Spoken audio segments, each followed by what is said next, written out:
a breath. All of you, all of us have been running so hard, especially since March, to respond to the needs of children, youth and families in the community. We are now starting a new biennium. We have new data out on after school in Vermont, and we have really different and exciting conversations happening with our legislators and decision makers, both at the state and federal level, around the value and importance of programs. If you didn't catch it, in December, there was a national report that came out, the America After 3 report. Once again, Vermont ranks in the top 10 in the nation for quality of after-school programming and parent satisfaction.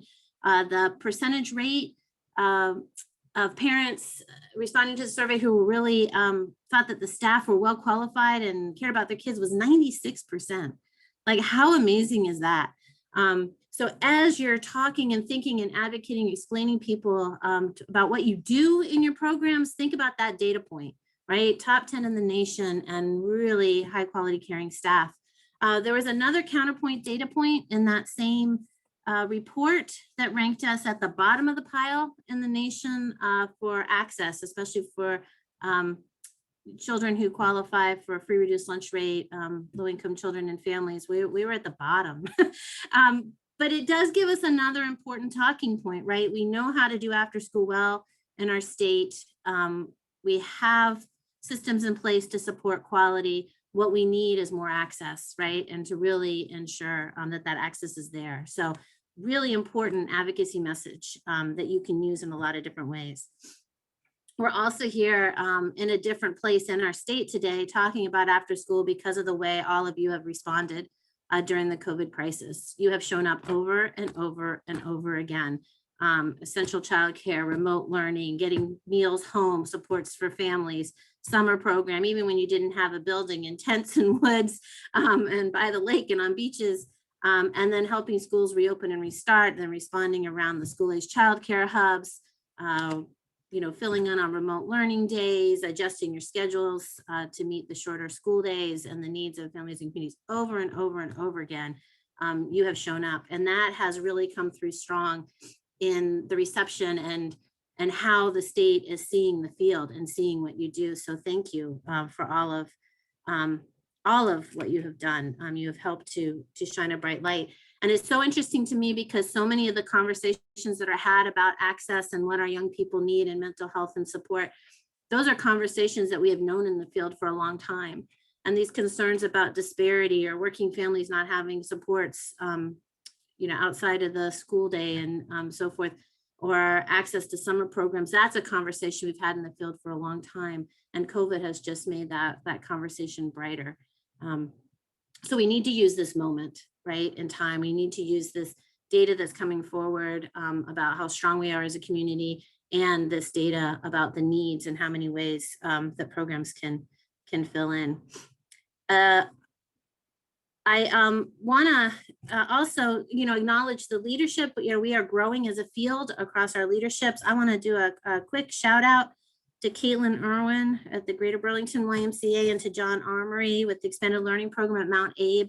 Caitlin and John both finished a 2-year program called LEAD that is for leadership development. It's a whole series. It ends in a large project. Caitlin's project was on cause-driven leadership, and John's was on starting a youth advocacy council. So big, everybody hands out like this. Big, across the state, clap, 1, 2, 3. All right. I also want to do a shout out to Mavis Shepard of Addison Northwest School District and Melissa Pennington of Sarah Holbrook. Both were selected nationally as National After School Association Next Generation of After School Leaders. So way to make Vermont proud. And once again, hands out, another big clap on the count of 3. 1, 2, 3. You all are awesome. Thank you. Sending that out across the state. All right, to get us warmed up and thinking, I'm gonna pose a question and I'd love for folks to drop an answer in that chat. My question to you is, what is one positive thing that is happening in your program now or in the coming weeks. If you don't run a program that you know of in your area, so an after school, Parks and Rec, Teen Center, one positive thing that's happening now, something that you're excited about. I'm going to give you a chance to pop that in the chat.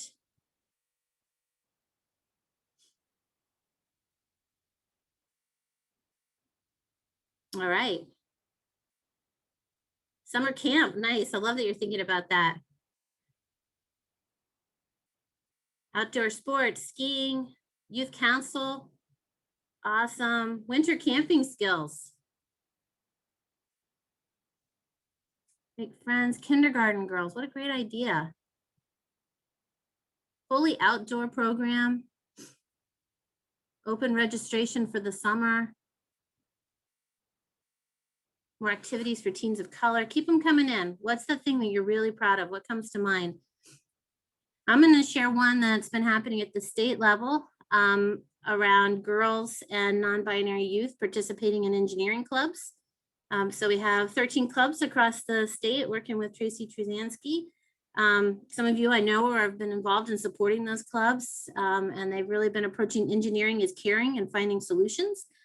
2 of the young girls that have participated in the clubs were able to be part of a national conversation with NASA, speaking to the women astronauts in the space station just in December. Like, how cool is that? Like, do people know that about after school, right? And do they know everything that you're writing about over here? That's what we need to continue talking about. I love all these ideas, and this is the piece. So one thing that I will say has changed, I've been in to testify, I think 4 times maybe since the session started. So okay, first let's just put a pin in that, right? That after school is being asked to come in and speak just about every week, and sometimes multiple times. That's huge. But 2, I will say the conversation is different. The conversation is no longer why is after school important. I used to have these slides that I would revamp every time, that was like all the data. And I had the data on the meals, and I had the data on the achievement gap, and I had the data on prevention. I had all the data. It's like, that's not the conversation. The conversation now is how do we do more? What does that system look like? How do we reach more people? That's a huge switch. I will say with that, we also are in a new biennium with a lot of new legislators. So there's still that need to make sure the new legislators understand what it is you do, right? That it's more than just here's a snack and work on your homework, right? It's so much more that happens in your spaces. So all these things that you're writing and sharing in the chat, those are things that we need to raise up. I'm going to turn it over to Amy Schollenberger with Action Circles. Those of you who have been doing advocacy for a while know we've worked with Amy since the start, and she has really helped us organize as a community and connect at the state level. And Amy's going to do just a few minutes on what the State House looks like right now with COVID and how they're operating and what that feels like right now. Hey everyone, it's super exciting to see you all and to see what you're typing in the chat box. You feel free to keep it going while I'm talking. And I just want to say to Holly and Cassie, I have trouble seeing chat while I'm talking. So if there's a question for me, let me know. So yeah, what does the State House look like right now? It looks like this. It is completely virtual. Committees and both the House and Senate are meeting on Zoom, and it is being live streamed on YouTube for folks to watch. So it's a little bit different and a little bit more challenging in some ways, and in other ways, a lot more accessible and easier to follow. So it's got its pros and cons, just like everything else in COVID. But one thing that, a couple of things I wanted to highlight. One is that the conversation about after school and summer learning has completely changed this year in terms of policymakers in Vermont. And that is thanks to all of the work that many of you have been doing for many years now, with legislators in particular, but also just with your families and just showing up, doing the work, getting kids taken care of, getting them what they need, all of that stuff. But especially the advocacy work has really changed the conversation. And now the question isn't anymore. It used to be, why do we need after school? The question now is, why doesn't everybody have after school? And how are we going to fix that? And that is a major change. And it's really exciting. It's a little bit overwhelming, I'll be blunt. I feel like poor Holly and I every day are like, oh, now they want to start this and now they want to do that. But it's all good news. And new committees are paying attention. New legislative committees are paying attention to after school and summer. It's really being seen as a necessary, essential thing for our families and for our children. And that alone is something to celebrate. And it's not enough because we haven't solved the problem yet, right? So the next step is now we have them asking. Yes, thank you, Cassie. Um, now we have them asking that. Now we want to make sure we get what we know we all need, which is funding to make sure everybody in the state has access to after school, summer, third space programming whenever they need it, whatever that looks like for families. And so there's a lot going on many levels. I don't know if we're getting into the details here, but the bottom line is we want legislators to understand you all already know how to do it. We just have to figure out how to get the money available and get the money out to the field so that you can do what you do and you don't have to jump through a million hoops to be able to do it. And you don't have to meet narrow requirements. Of course, we want quality. Of course, we want equity. Of course, we want access. But that's really the basic message is you all know what you're doing. You're all doing it well. Data point that Holly mentioned proves that, right? We're in the top 10 in the country. And what we need is funding to make sure that we can do it for everybody. And I would just really encourage all of you to, anytime you have a chance to talk to a policymaker, to make that point and to be really clear about impacts that you see in your community. When kids have access, what happens? When kids don't have access, what happens? When you're able to work with a school to make sure that everything's going smoothly, what happens? When you're not able to, what happens? Let them know what's real for you, and that will really help. I don't know, Holly, if you wanted me to talk about anything specific in terms of moving pieces, but I'm happy to do that if needed. Great, thanks. I was going to introduce sort of the main pieces that we're watching right now. I do want to also recognize the Vermont Community Foundation, which has also stepped forward to support the field. I know we're really talking about policymakers right now, but the Community Foundation put forward $50,000 in December to augment the After School for All grant program. This is from their COVID-19 response fund. And then just last week before, they're putting forward $110,000 just for teen centers. So that is open right now. And we're trying to get the word out about that funding. Both of those are going through us, have gone through us. The first one's already out and allocated, but the teen center one is still open. So all of this talking and elevating the field ripples out in a lot of different ways, I think is my point on that. And you never know which direction. There's, I would say, three things that we're watching really carefully in the State House, and Amy, I hope you'll chime in. The first is the Youth Council bill.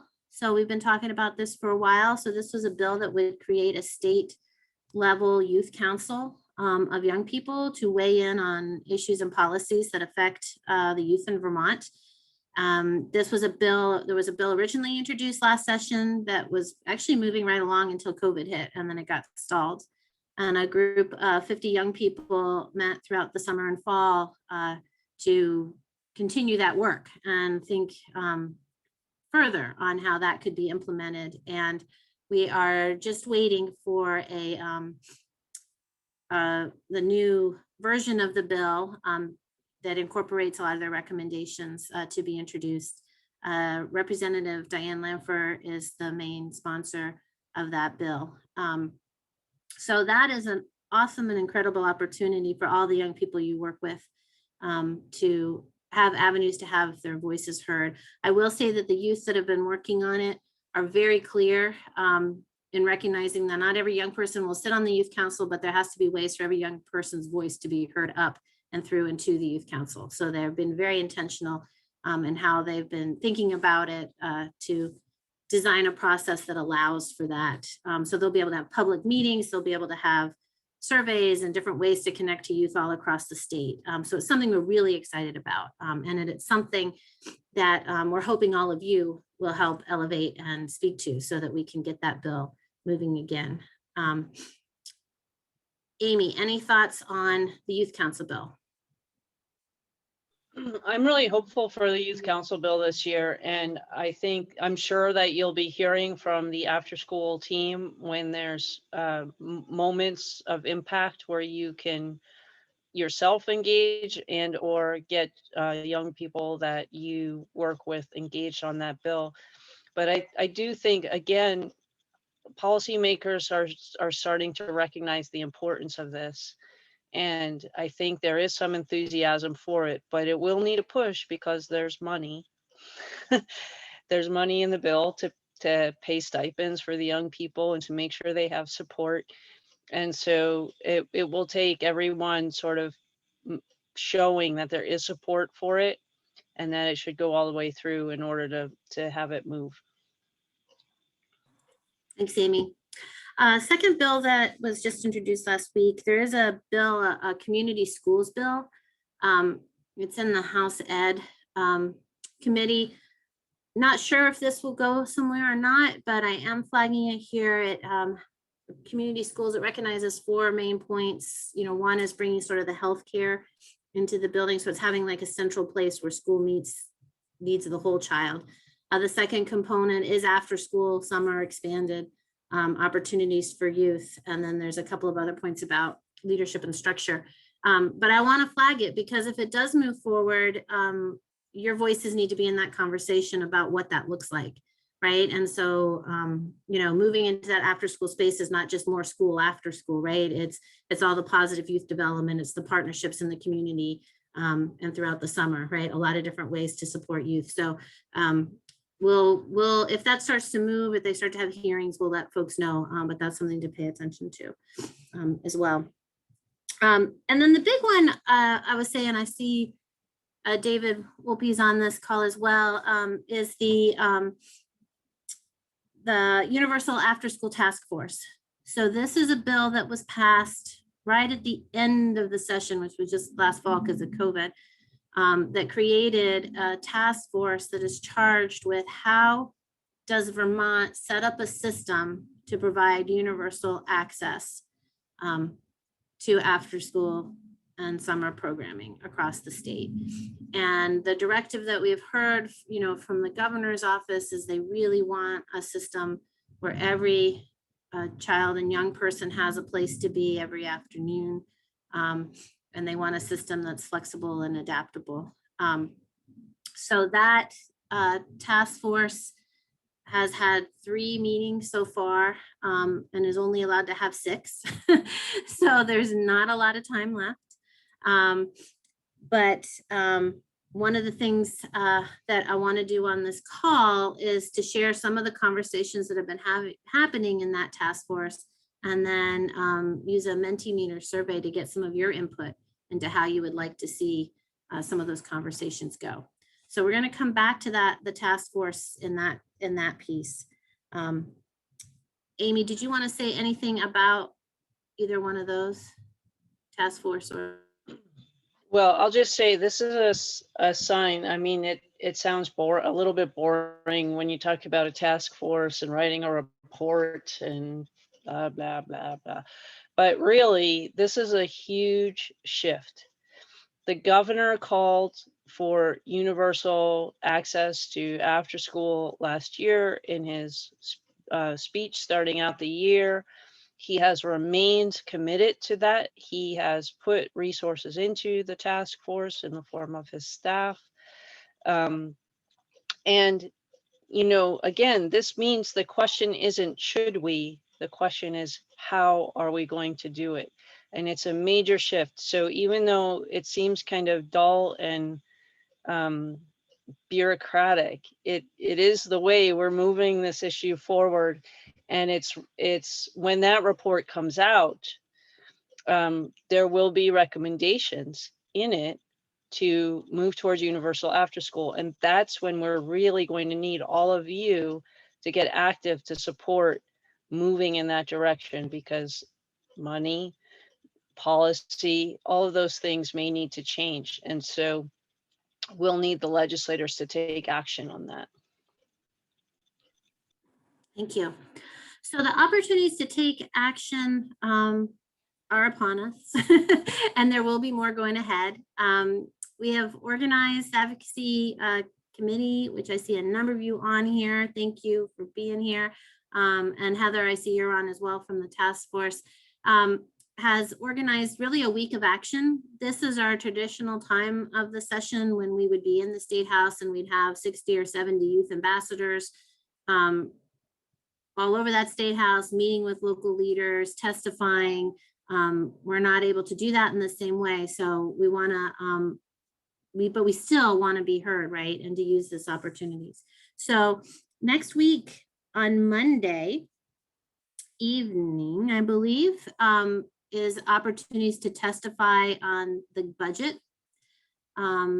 This is something where it's 1 or 2 minutes where you write down why you think it's important that there be either the youth council at the state level and or funding for universal after school and summer, or however you want to say that, including teen centers, including summer rec programs.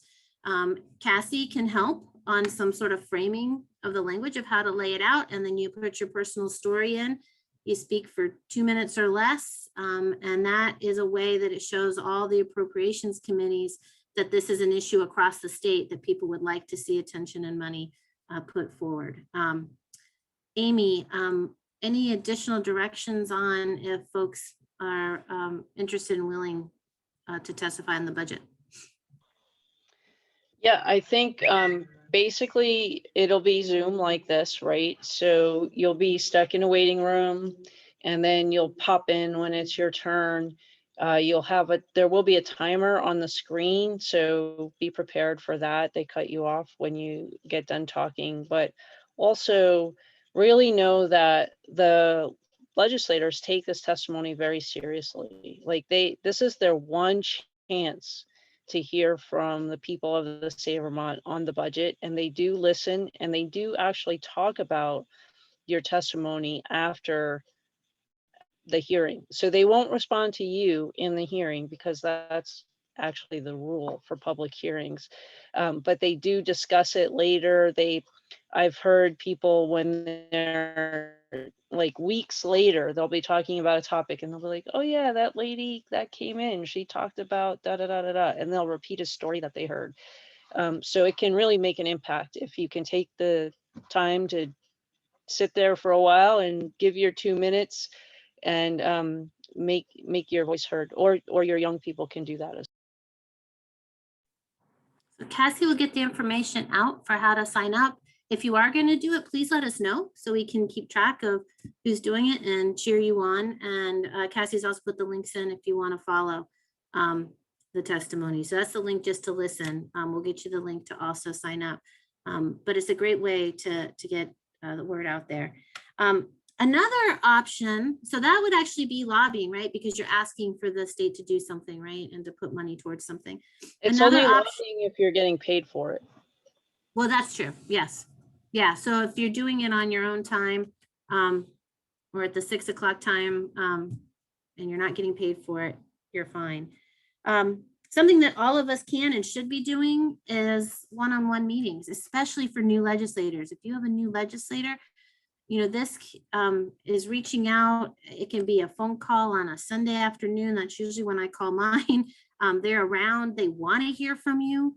And this is just telling them what it is you do, you know, and what happens in the after school program, and just making sure they know. If it's someone who's already a champion, it doesn't hurt to reach out and just tell them, you know, you're watching the youth council bill, you're hoping that passes, and universal after school, or whatever you're watching. But especially if they're new, or if you haven't had that conversation, it's a great time to have it. It's not a bother, right? That's what I've really learned. It is not a bother for them to talk to you. You actually help them do their job. So when they're, whatever committee they're on, eventually, hopefully they're gonna come across these bills and these things that we're talking about, and they'll have some understanding. If you think of all the issues in the state that they have to deal with and how much work they have to do as legislators, having that personal connection that they know someone in their community is running a program or serving the young people in their community and the families, like that's hugely, that's really, really important. There's a connection there to your legislators. We can also help you if you want, you know, help on like, what do you say in the first email? How do you make contact? And then really it is a person-to-person conversation, and just all those things that you shared up front that are happening in your programs. That's the stuff you share in those conversations. Yeah, I'll just add that legislators don't have too many conversations that are exciting these days. So the kind of stuff that you shared in the chat this morning about all the cool things that are happening across the state for young people, like basically all they're hearing about is all the terrible things that are happening, all the bad things because of COVID, all the problems they can't ever solve. And so anytime you can share, not that you should never talk about problems, I don't mean to say that, but anytime that you can share with a legislator, hey, I just wanted to let you know this amazing thing is happening because we have this program in our community, and you know, and we have the program because we got 21C funding, or because we got an after school for all grant that's supporting it. If you can make that connection, that's really positive. But even just telling them like something good is happening in your community, and I'm the person that's going to tell you about it, that can really help to build a strong relationship with your legislators, because they're so desperate for good news right now. Honestly, like it's, I really feel for them. One more option we're going to put out there, and that's to actually facilitate a connection between the young people in your program and the local legislators. So that could be a Zoom call like this, where the young people talk about what's in the program and what they're up to and how they're feeling. It could be a virtual visit, you know, to your program where there's one of the youth walking around with a camera showing them some of the activities. That can take any format, but it's really a fun way for legislators to actually see what's happening, not just hear what's happening. And it's a great way for the young people to make those connections and understand, you know, how decisions are made and what information goes in, and that they are empowered. This is really, really important under COVID, that our young people who are feeling disconnected in many cases, and scared and anxious, have opportunities for agency, right? And to reach out and to be heard. So this is a great opportunity, and we're going to do a prep session next Tuesday. If you have some youth that want to be part of that, or if that timing doesn't work out, we'll support you in whatever way possible. So 3 really good options. Budget hearings, super, super important. Speaking for, I know each and every one of you can speak for a minute on why what you do is important, or why our youth council bill is important. I know you can do that. Reaching out and having a conversation and just bragging about your program and how awesome your kids and staff are, one-on-one with local legislators is great. And then organizing sort of a virtual visit for young people is another option. And Amy has posted some other places to connect with legislators around the state. And yes, Heather, keeping it to 2 minutes is actually really, really hard. You'd be surprised at how quickly 2 minutes go. Any questions on any of that? I will try to scan faces and squares for hands, or you can pop it in the chat. How about some hands for people that are willing to try at least one of those 3 things this year? All right, loving it. Thank you. We have only gotten where we are because of all of you that have done those steps every year along the way. So thank you. I promised to go back to the Universal After School Task Force, and we're gonna, I'm sorry about that, Star. I hope everything's all right. We're gonna try using something we use with the youth a lot over the summer, Mentimeter, as a way for you all to give input. It's a online real-time surveying kind of tool. And I'm gonna bring up some of the questions that have come up, and David and Heather can chime in, that have come up in the task force has been grappling with, and ask you, how would you want to see it happen? So I'm going to share my screen, and you're going to need either your phone or you're going to need to open up another screen to go to Mentimeter. So let me share this first. And I'm going to share voting instructions. All right, Nicole, because I'm looking at you, can you nod if it has the, okay. So you go to www.mentimeter.com, or you can use the QR code on the right, and then you enter the code at the bottom, 2534636. So I'm going to give a minute for folks to get into Mentimeter.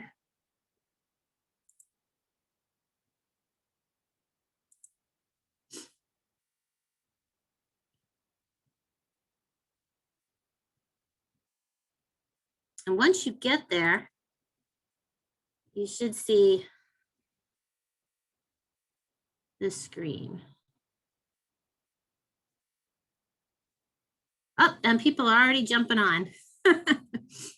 So one of the conversations that the task force has been having is how should funding be prioritized, right? So it is supposed to be universal after school access, which means everybody has access.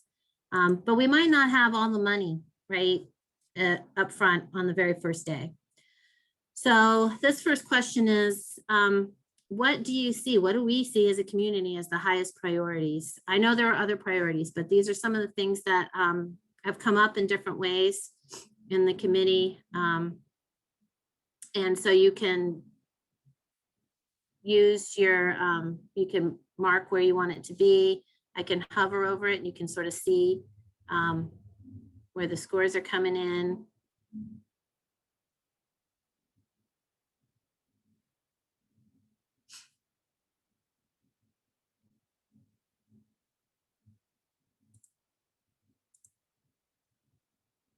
Scanning faces to see how we're doing on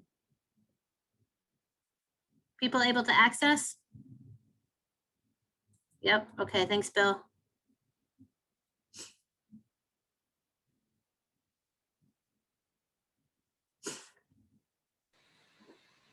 Holly, while we're waiting for everybody, I could add in something that these choices aren't picked at random. These are a lot of the things that we're going to be advocating for or prioritizing in almost the same way. So this is directly linked to what the task force is doing. So this is important from my perspective. Thanks, David. So it looks like coming up at the top is being able to pay staff higher wages and benefits. That's actually really, really important. And I'm glad you all are highlighting it here. So many of, the conversations we have talked about increasing access for low-income children and youth and increasing access for underserved areas of the state. But making sure in that increasing access, we're not leaving out the field and the staff that need to be at those programs. And how do we, so this being able for us to be able to bring this high point back, I think is really important into the conversation. I'm going to go to the next slide. So another conversation that we've been having is who's going to implement the programming. So who should be eligible to apply? Let's say there's a grant program. The first choice is that it's open only to open to all types. Anybody can apply, right? All organizations, a town, a community center, a nonprofit, a child care center, whether they're for-profit or nonprofit. Let's get a lot of folks in there. The second option there is you feel that it should only be open to schools, towns, and nonprofit organizations. So the, a for-profit child care center, maybe you're saying shouldn't be eligible, or I don't know, a martial arts business, maybe that's running in the summer or something. So that's the second one. The third one is saying that all of the funding should go through schools. The fourth is that it should go only to licensed and regulated childcare programs. So in that choice, I just remembered that that's only for really up to age, up to the 13th birthday. So that would affect older programs. The next choice is only open to nonprofit and community partners, so not through schools. The following choice is open only to towns and municipalities. And then the other category is if you have another place that you would like to see it set.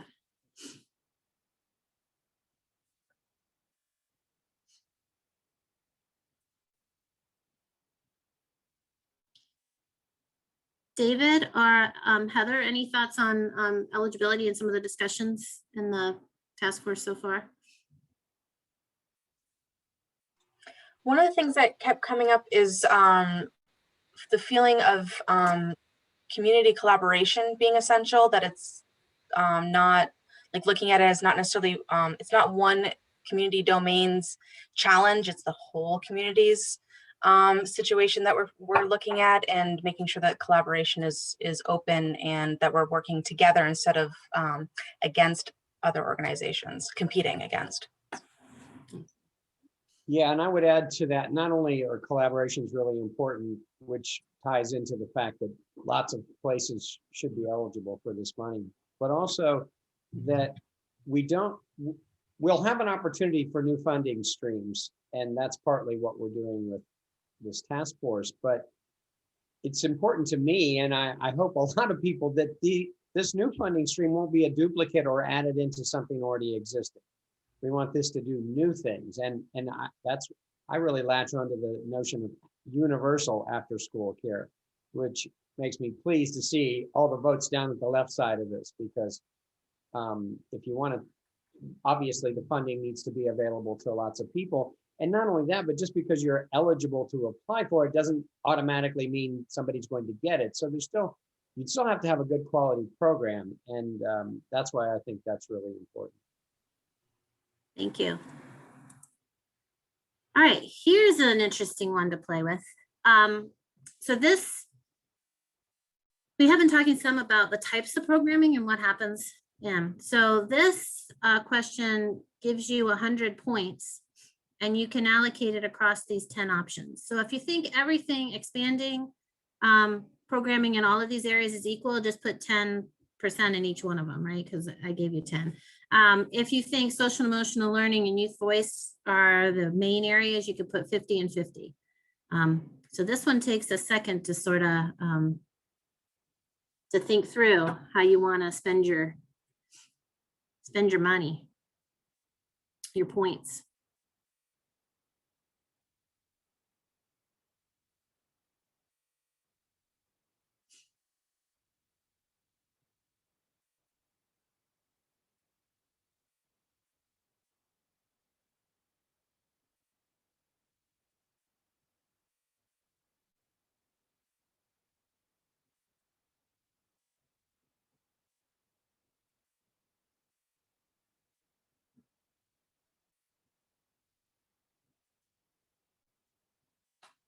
There's lots moving around.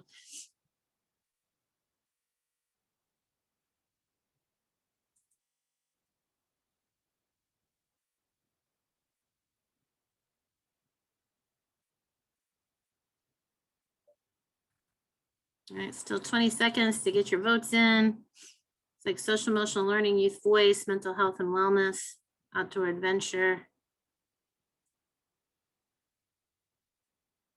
We'll rise into the top.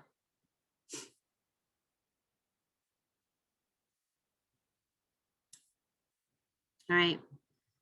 It's really interesting, those top 4 that you all highlighted there, and we're going to come back to that when we talk about summer 2021. The group has also talked about the need for a cross-agency, multi-stakeholder sort of oversight committee to think about after school in general, right? Because we don't all fall into one bucket of the type of programming that we use.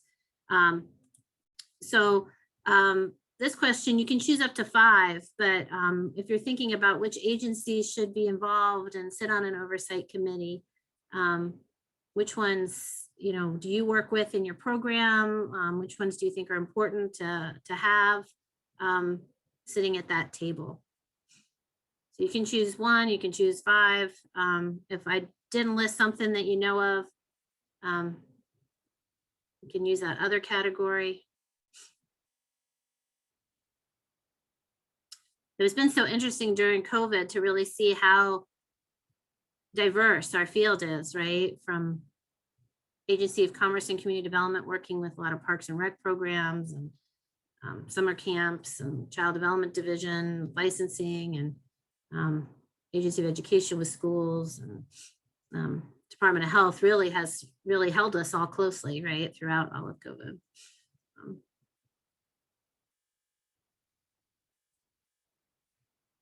This is great data.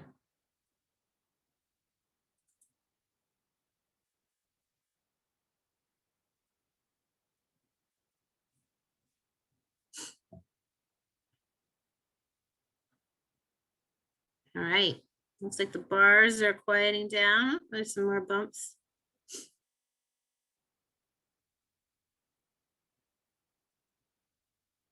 All right, Child Development Division, Agency of Education, Mental Health, really high. Agency of Commerce, Community Development, and Department of Health. I've got one last question for you, and this is something that we'd love to take back to the task force. So this is going to be a word cloud. The trick with word clouds, if you haven't done one recently, is you have to put one word in. If you put in like access 2 programs and everybody has 2, then 2 becomes like a really big word in the word cloud, even though it doesn't really mean anything. So I want you to think of, if you had to describe to somebody, Vermont's approach to universal access must be, and think of one word. And you can actually, I said it, so you could actually do that 3 times, but don't put them together. So don't say equitable and opening, or something. Use your 3 different slots, and let's see what our word cloud comes out to be. Empowering. Whoever started us out with empowering, what a great way to start. Thoughtful, inclusive, holistic.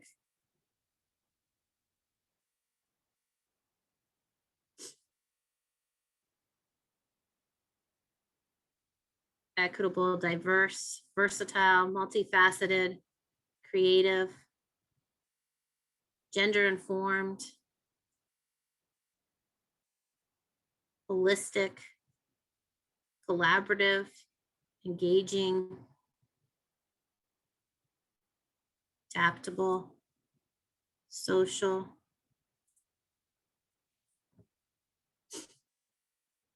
place-based, growth-oriented, sustainable, affordable, accessible.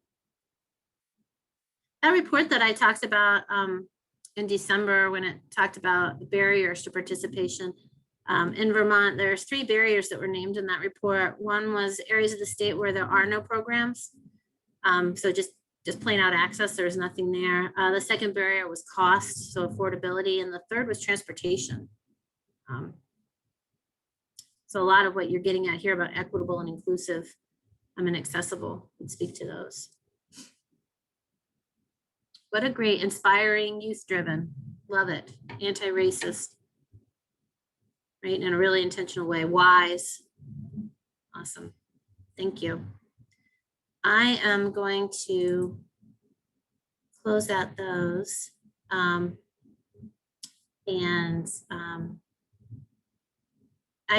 sorry, when I'm sharing my screen, I can't see the chat, so I'm just catching up on some of the chat stuff. So thank you for keeping that going. So Heather, David, and I will bring that back. The meeting is actually next Wednesday at noon. It's a public meeting, so people can listen in. Like I said, there's only 3 meetings left. And we are, some of us are trying to find other ways for other voices to be heard, such as through this kind of exchange. If you have thoughts, if you couldn't get on the Mentimeter, you have thoughts afterwards, feel free to put them in the chat or email me. If you want to send in a statement or something, I can collect that as well, and we can get that to the chairs. It's being chaired by 2 legislators about that task force. I want to give you some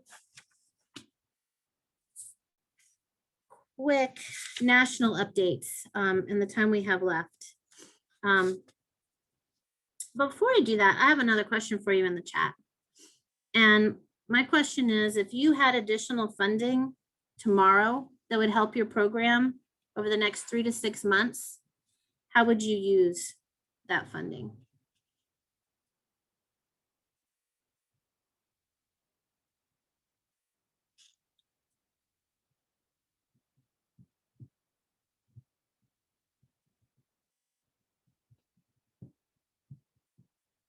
Are there immediate needs that you have? Just go ahead and type them in the chat. Immediate needs for equipment, for additional staff, for transportation.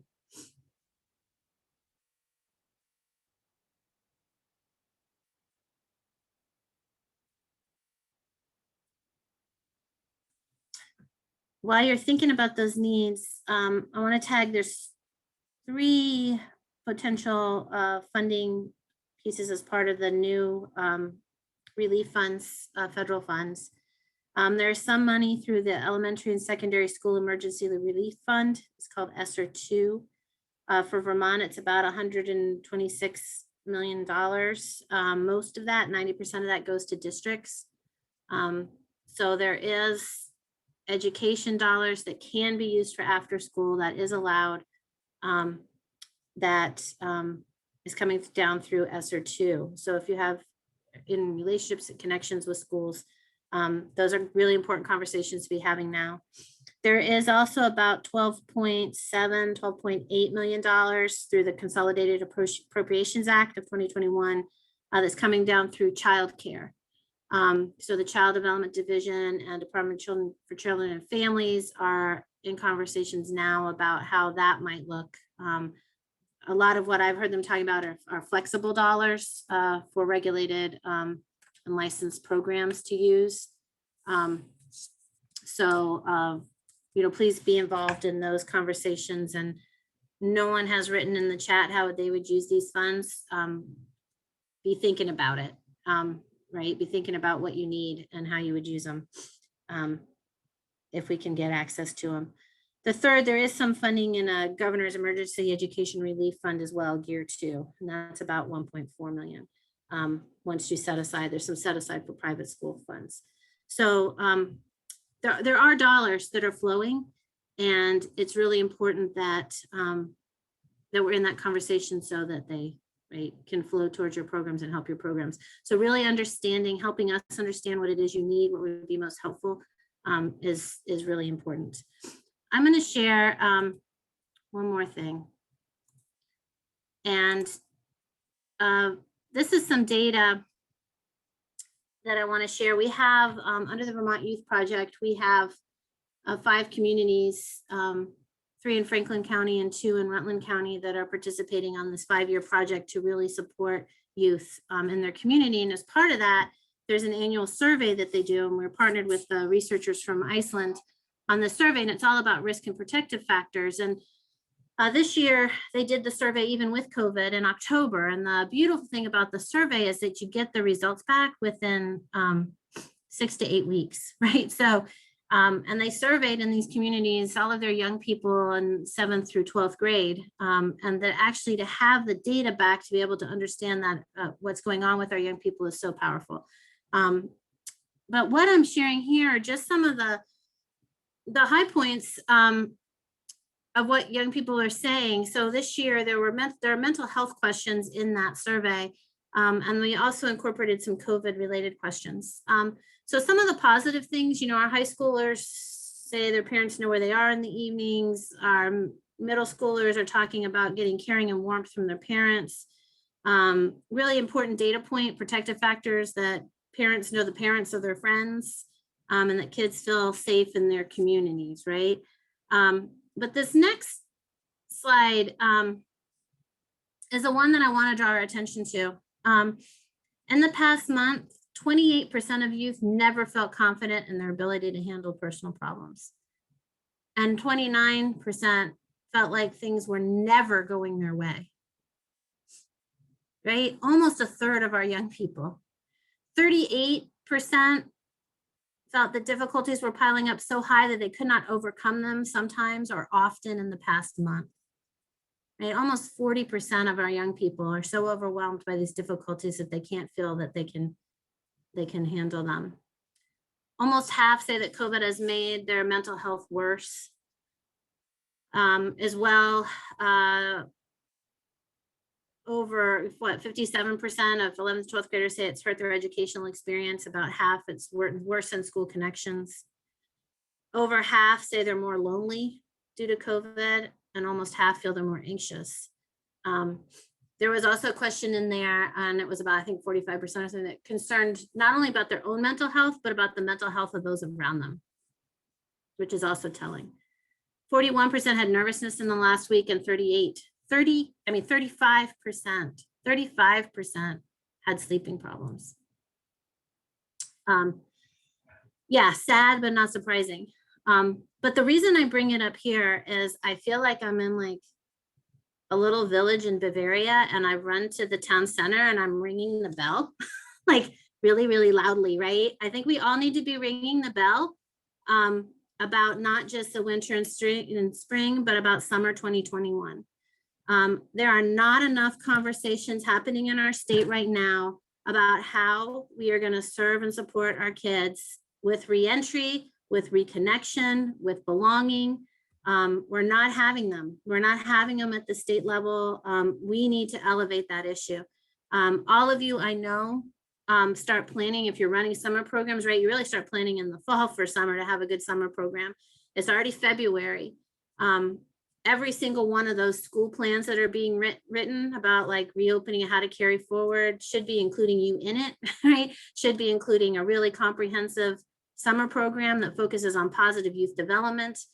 All those things that you said, what were those things you had? You had you had mental health, youth advocacy. You had, what was at the top? Social emotional learning and outdoor adventure, right? That's what summer 2021 is about.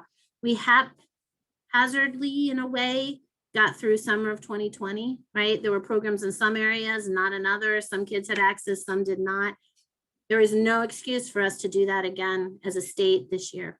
And I know I am preaching to the choir, but every single one of us really needs to have a strong voice around that. And if you can get that message, to the local Lions Club, you can get that to the local select board, if we can really highlight the importance of summer. And the other thing that we're hearing is summer is usually 10 weeks, and many of you work so hard to provide 6, 8, or 10 weeks of programming full day all summer.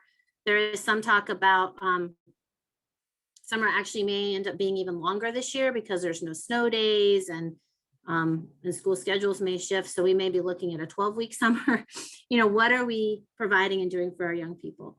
So I would love to see some of those federal dollars really targeted to allow you to expand and enhance your summer programs. I want to encourage you to really think about that mental health data. I think you are the ones to talk about it. Is not just a summer of remediation around math and reading. Yes, that's really important. but it's a summer of STEM and robotics and hiking and kayaking and relationships.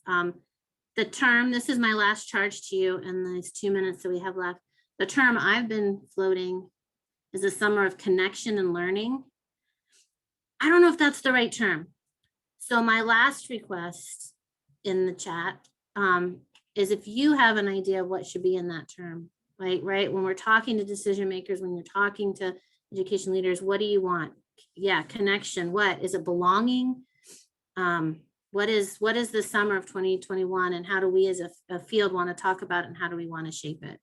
Connection and healing. Oh, I love that.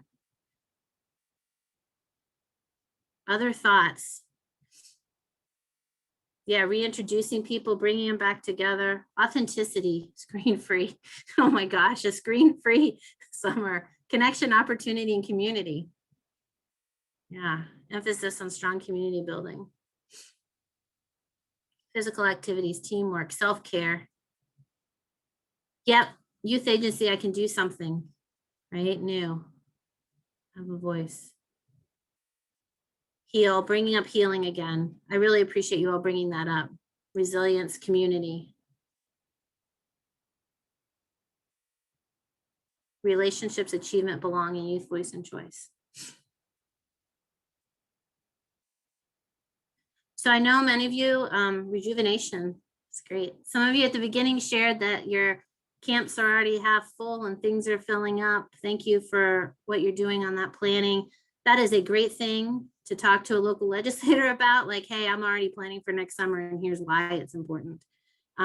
So opportunities to talk, testify on the budget, opportunities to have those one-on-one conversations. If you do any of those, please let us know so we can track that, so we can figure out who still needs connections. And then also if you want to connect your young people, if you want to listen in on any of the budget hearings or the task force, we can get you connected there.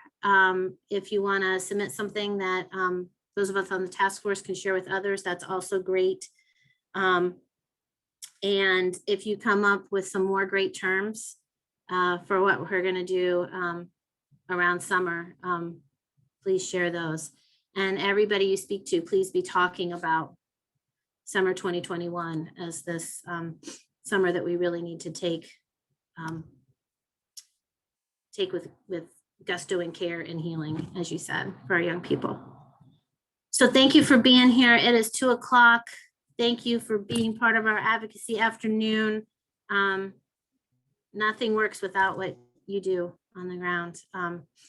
Really, really appreciate it. Please stay in the conversation with us. If you're not on our updates around advocacy, please be sure to sign up so we can let you know how these bills are moving forward and when you can connect. Thank you all. Have a great afternoon.